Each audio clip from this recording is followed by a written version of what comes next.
What's up, everybody? It's Stunna. Yeah, I'm back live in the flesh, man. I first want to say, hopefully everybody's having a great day, great month, and a great year. We about to get into this video real smooth. About to watch the big GOAT. On ESPN, they got a video called How LeBron Changed His Game to Dominate into His Late 30s. As you know, LeBron James has won the 2020 finals and got his finals MVP.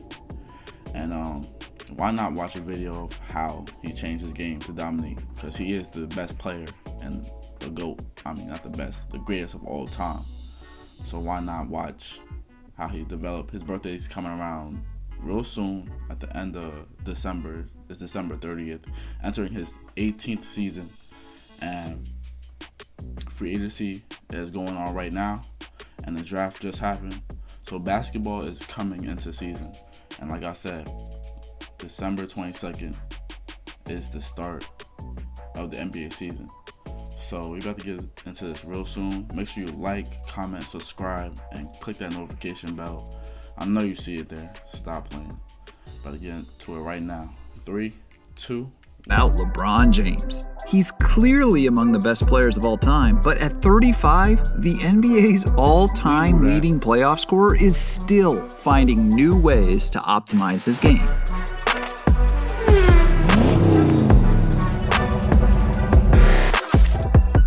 James has been to the NBA Finals in 9 of the last 10 seasons, which is incredible, but becoming the league's all-time playoff minutes leader has also taken a toll. As he nears 2 full decades in the league, it's forced him to find ways to manage his workload and to conserve his energy. 35-year-old LeBron will tell 27-year-old that you don't even know your game.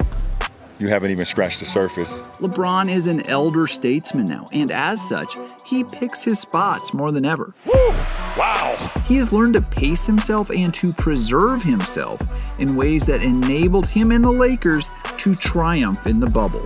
In the age of load management, it isn't that LeBron is missing more games. He's load managing during. Hey, yo, shout out KCP, man. He got that 3-year, 40 mil for 3 years. He getting that bag. Clutch Sports got him, no cap. Games. According to Second Spectrum, James was one of the slowest players in the playoffs. Now, that doesn't mean LeBron can't run anymore, not at all. It just indicates that he spent more time in low gear than most other players in the postseason. Throughout the playoffs, James' average speed on the court was just 3.59 miles per hour, the third lowest such figure among the postseason's most active players. In fact, James spent over 77% of his time moving slowly. Only 3 players in the postseason had a higher share of slow movements: James Harden, Anthony Davis, and Chris Paul.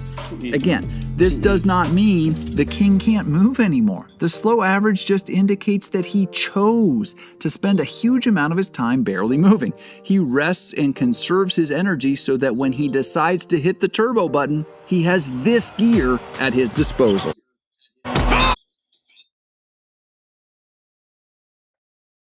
Russell Westbrook, how you feel down there?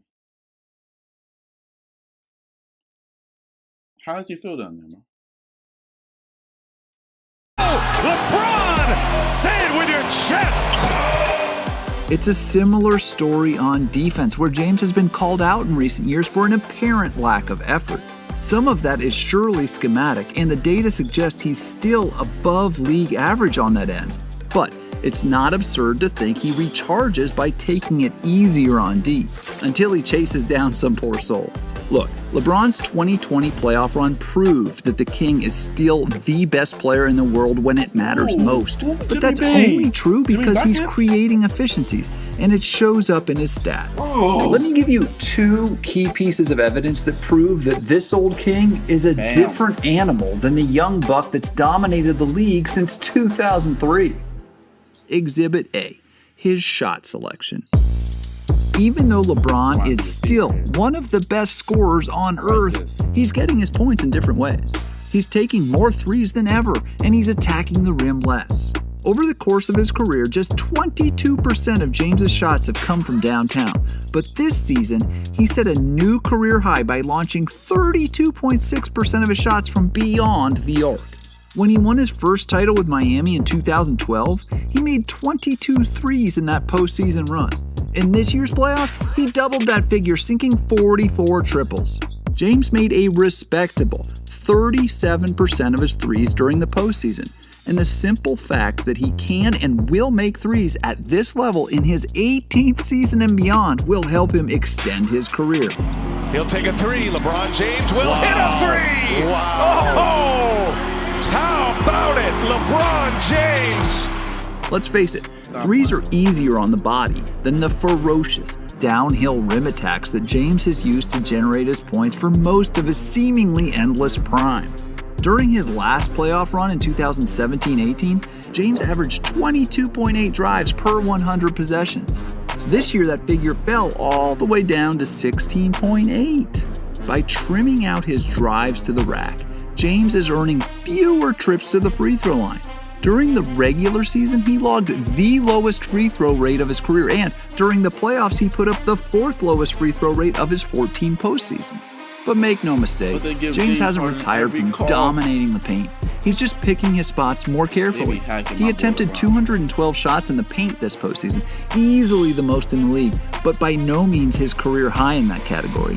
He's being more selective, but scoring more efficiently, all while still operating at league-high levels. Not only did he attempt more paint shots than any other player in the postseason, out of the 52 players that tried at least 40 shots in the paint in the playoffs, he also ranked first overall in efficiency, converting a ridiculous 71.2% of those tries.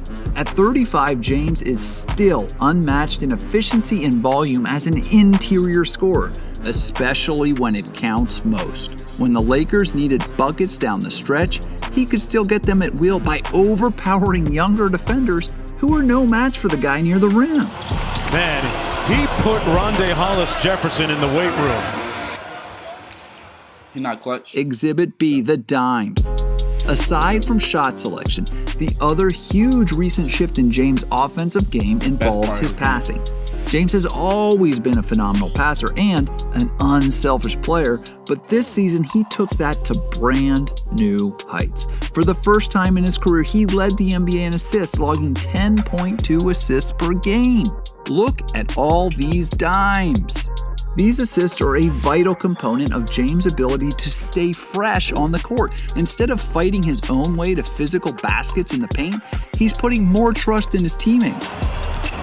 Just in time, perfect pass. He's more selfless than ever, but that doesn't mean he or his team is sacrificing much. Overall this season, the Lakers logged an impressive effective field goal percentage of 54.6%, including the regular season and the playoffs. But off of James' passes, the Lakers' EFG soared to 56.1%, the highest such mark among the NBA's top 10 shot creators this season. It certainly helps that the Lakers have Anthony Davis, who's still just 27, and one of the most talented teammates LeBron has ever had. James can rely on AD to shoulder the load into 2021 following a shorter than usual offseason. James has always been among the savviest superstars in the game, but as he ages gracefully, his basketball IQ is on full display now. Not only has he refined his shot selection and found even more ways to... LeBron James would be in top tier shape. His IQ would be better. He watching Michael Jordan. You saw after he won the championship, he watching Michael Jordan. He always trying to learn. So you see what I'm saying? Now he got AD that's 27, and he won a championship. He definitely gonna get better as a young. Easy hoops for his teammates. He is better. So watch out. Just watch out, man. Is to maximize his energy stores, and consequently, he has stretched out his reign on the throne. At 35, James became the oldest Finals MVP in the history of the NBA. Who would doubt he could break that record a time or two more? That's the end of the video right there. Kirk, I think his last name was Goldsberry, whatever. He did a great job explaining the video. Hopefully to the stubborn people that's out there talking about, these other people aren't LeBron James ain't the GOAT. He's not the best player on the court. Wait till KD come back. KD is the best scorer in the NBA. healthy that we knew of before he got injured. Then it was James Harden. But LeBron James is the best all-around basketball player on the court that we have ever seen. His vision, his IQ, his driving in the paint, his rebounding, like, what can he do? To be honest, I don't like watching videos for just entertainment at that, because he's one of the most entertaining people ever to play basketball, in my opinion. And I haven't been in the 1990s and stuff like that to see how they played. But I respect all of them. But I just feel like LeBron James is the best all-around player, period. Hopefully you guys respect that opinion. Hopefully you guys like the video. Make sure you like, comment, and subscribe. And stay humble.